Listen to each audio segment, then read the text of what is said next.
I didn't say I bought a house. I said I was looking. It was a Sunday dinner, one of those you better show up kinds, not because anyone misses me, but because missing it gives them something new to hold against me. My sister Lauren was already talking over everyone unloading about preschool tuition mold in the kitchen, her latest migraine. Mom kept nodding like each complaint was a medical emergency. Dad was half asleep behind the mashed potatoes. I said it between bites. No announcement. No big moment. I've been thinking about buying a place. Just outside the city. That was all. But the air shifted. Forks paused. Lauren's glass clinked too hard against her plate. Even the kids looked up mid-argument about who stole whose crayon. Mom turned slowly. Buying, just browsing, I said, brushing it off. A cottage, maybe. 2 bedrooms. A bit of garden. Nothing major. Lauren blinked. Once. Twice. Then smiled. 2 bedrooms. She said it like I'd told her I planned to live in a submarine. Dad finally looked up. You sure now's the time? What's wrong with your apartment? I kept my voice steady. Nothing. I just want something of my own. Mom laughed softly, the kind that carries no humor. Well, if you're buying, we should talk. There's a house near Lauren's neighborhood. 5 bedrooms. Big yard. Great school district. I looked at her. Why would I need 5 bedrooms? The silence was fast and heavy. Lauren answered for her. We just figured, with the kids and everything, it'd make sense. You'd have the space. I didn't respond, because it wasn't new. The way they used my silence as permission, the way Lauren's problems always seemed to land at my doorstep, and how they all just assumed I would bend because I always had. Mom smiled. Martha from church says it'll go fast. We could tour it together next week. Lauren nodded. It even has a finished basement. We'd be out of your way. We, not you. I looked down at my plate. I'd lost my appetite. I wasn't mad. I wasn't shocked. But something cold and final settled in my chest. Not rage, not grief. Just something done. They didn't know it yet, but I did. This was the last Sunday I'd ever sit at that table and be spoken around like furniture. I didn't go home after dinner. I drove. I didn't have a destination, just roads I hadn't seen in a while. Past the city's edges where the houses turned into silos and fences gave way to empty fields. I turned the radio off somewhere around exit 12. Let the hum of the tires fill the car. I wasn't angry. That would have been clean. I was quiet. Not the peaceful kind. The kind you sit in when something's breaking under the surface. The last time I said no to my family, I was 15. Lauren had borrowed my dress, torn the hem, and handed it back like nothing happened. When I asked her to fix it, she told Mom I was being petty. Mom nodded. She has more on her plate than you do. I remember looking down at that dress, holding the uneven seam in my hands, and realizing I was outvoted in a room of 3. That never really changed. Lauren got things. Time, space, excuses. When she failed, it was someone else's fault. When I succeeded, it was silent, expected. At 22, I landed my first full-time job. I called home on my lunch break. Mom answered. She asked if I'd heard Lauren was expecting. We're all just so happy, she said. I said I got the job. She said, that's great, sweetie. Gotta go, dinner's burning. At 28, I made my final student loan payment. I didn't tell anyone. It didn't seem worth the echo. Last year, when Lauren's water heater burst, they called me. Not because I lived nearby. I didn't. Not because I had a background in plumbing. I don't. But because you're the responsible one. I wired $100 that afternoon. Never got a thank you. Just a text 3 days later. Can you talk to the bank for me? They're being difficult. Being difficult. Not denying the mortgage. Not refusing the 3rd extension. Just inconvenient. That was the word they used when I said I was too busy to come over on Easter. Don't be difficult, Mara. You know how much this family means to your sister. And now, apparently, I was buying her a house. I pulled over near a gas station that had long since closed. The windows were boarded up, but the ice machine out front was still there, sun-bleached and cracked. I sat in my car watching the breeze knock over an old shopping cart. 2 bedrooms. A garden. Somewhere quiet. I wasn't joking when I said it. I wanted mornings that didn't start with a list of emergencies. I wanted coffee on a porch with no one else's shoes by the door. I wanted a life I didn't have to explain or defend. I opened my phone and created a folder. I didn't name it anything sentimental, just a blank space. Inside it, real estate listings, notes on interest rates, broker reviews, articles on septic systems and roof warranties. I wasn't planning an escape. I was building a door. The next day, Mom sent me a link. 5 bedrooms, finished basement, school zone. The subject line just said, "This is the one." I stared at the message. My chest didn't hurt. It didn't rise. It just sank. Lauren texted 10 minutes later. "Did Mom show you the listing? The twins are already fighting over which room they want." "Which room?" "In my house." I put the phone down, turned it face down on the counter, and went back to what I was doing quietly, calmly, like nothing had changed. But something had. I didn't respond to Lauren's text, not right away, not the next day either. It just sat there unread, but not unseen, like a shoe left in the hallway you keep stepping over, knowing exactly who left it and why they expect you to pick it up. By Friday, I had 2 missed calls from Mom. 1 voicemail. "Hi, honey. Just wondering if you got the photos. Martha says that 5-bedroom we liked is having an open house. We could go together. Don't make this difficult." I deleted the voicemail without listening again. That word always sat wrong in my stomach. They'd called me difficult when I asked to stay home from church the week after Lauren's husband walked out. When I didn't want to loan money. When I didn't want to explain myself. It didn't mean I was unreasonable. It meant I wasn't cooperating. That Sunday, I showed up to dinner like I always had. On time. Holding a bottle of wine they wouldn't drink. Wearing a sweater Mom once said made me look less severe. Lauren was already settled in her kids throwing crayons under the table her husband passed out in front of the game. Mom moved through the kitchen like a conductor in chaos. The same noise. The same chairs. The same place they always expected me to fill. I waited until we'd passed the salad, until Dad had mumbled grace, until the room felt full enough to hold a silence. I bought a house. No one moved. The room didn't fall silent. It fell off. Like a stage light had suddenly gone out. Mom turned. "You already did?" I nodded. "Closed last week." Lauren blinked. "You didn't say anything." I didn't feel the need. Dad looked up from his plate, brow drawn. "You didn't run it by anyone." I didn't answer. Just folded my napkin slowly, then set it in my lap. Mom opened her mouth, then closed it again. She tried a smile. "We just wanted to make sure you had something suitable." Lauren leaned forward, voice soft. "It's just..." The girls were excited. I let that hang in the air. Then I said, "They have a home. This one isn't it." No one spoke after that. I didn't need them to. They heard me. No one followed me out that night. I left the dishes half cleared, took my coat from the hook by the door, drove in silence. It wasn't dramatic, just clean. The kind of exit that didn't need slamming because the door had already been closed, just not announced. The next morning, I woke to 3 texts from Mom, 2 from Lauren.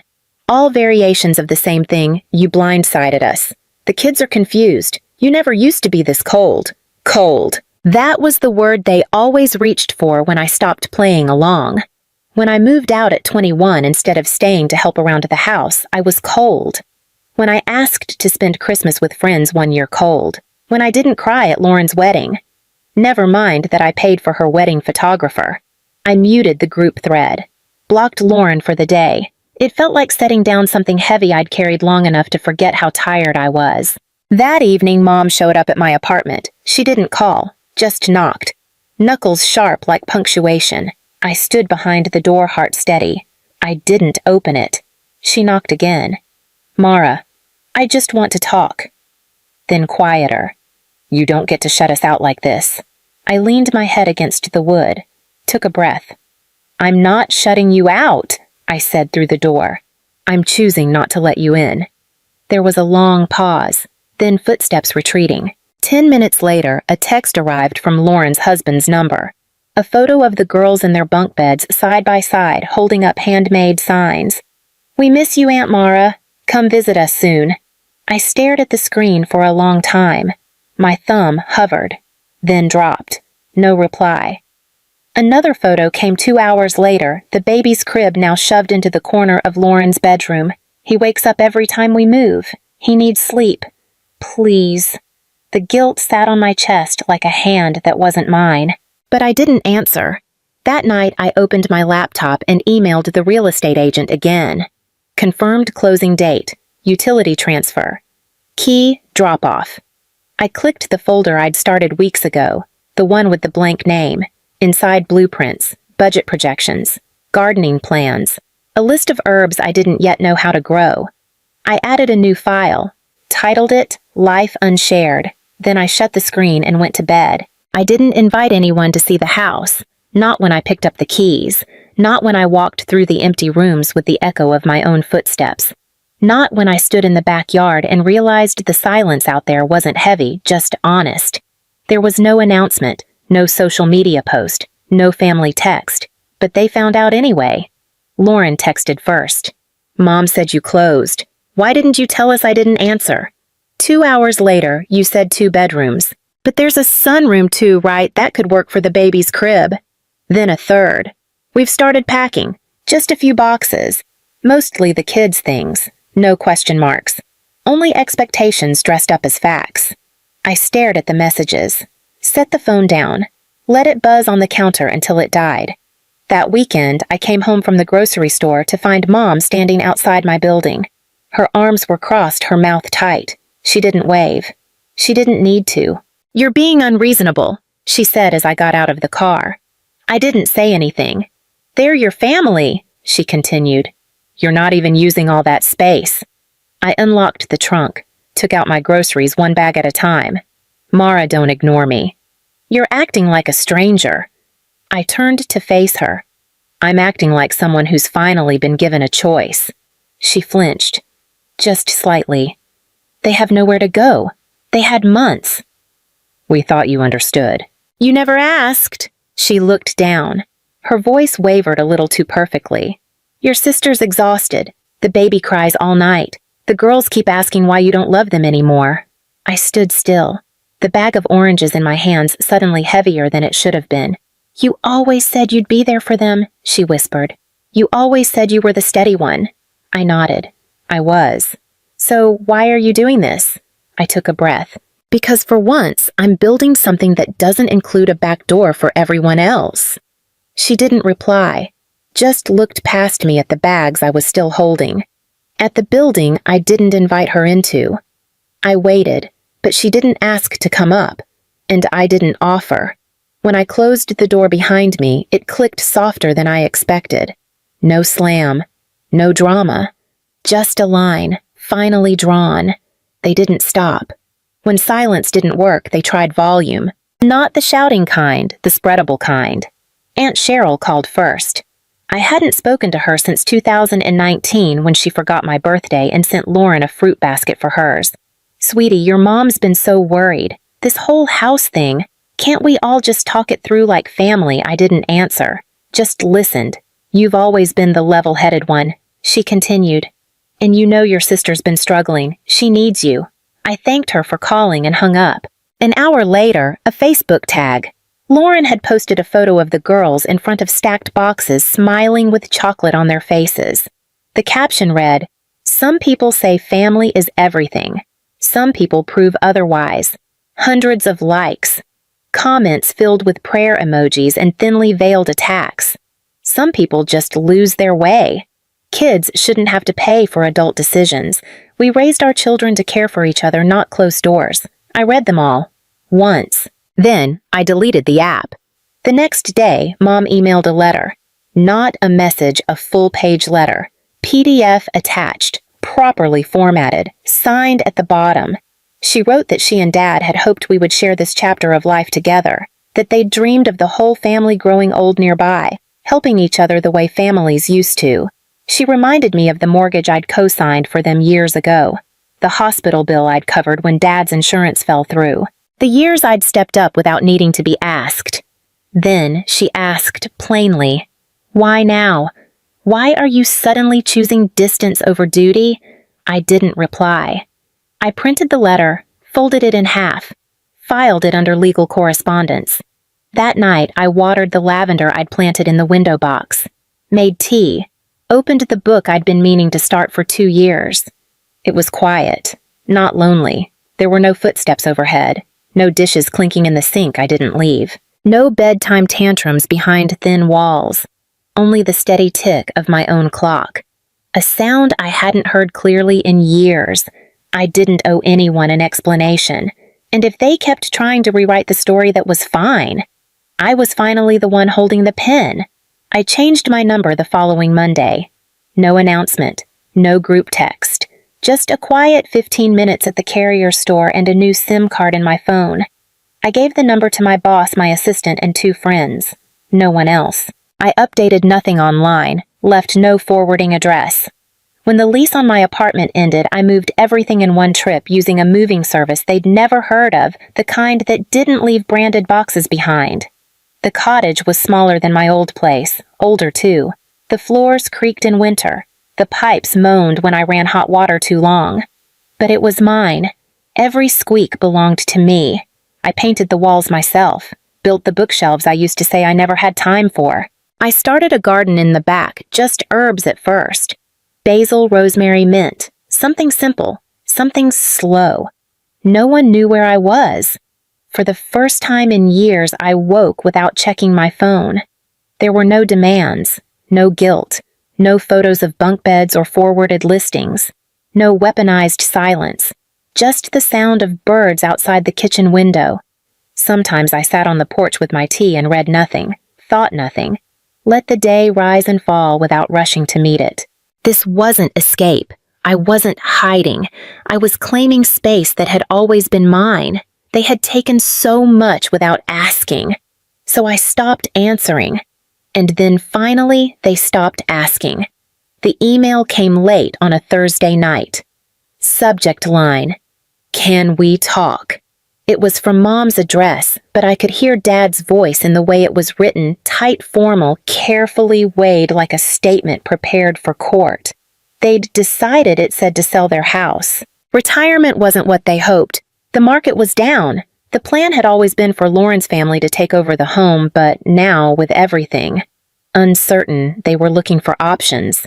There was a pause in the middle of the message, a breath I could feel even in the text. "We know we've made mistakes, but family takes care of family. Your sister and the kids need stability. Your father and I aren't getting any younger." I read it twice, not because I didn't understand, because I understood exactly. They weren't asking me to help. They were asking me to return to a role I had never agreed to. I didn't reply that night, or the next. On Sunday morning, I printed the email, folded it in thirds, and slid it into an envelope. Inside, I placed a single card. Not a note, just contact information, a financial advisor, specialist in senior housing transitions, someone who could explain things I no longer would. I mailed it without a return address. And when I dropped the envelope into the box, I didn't feel cruel. I felt done.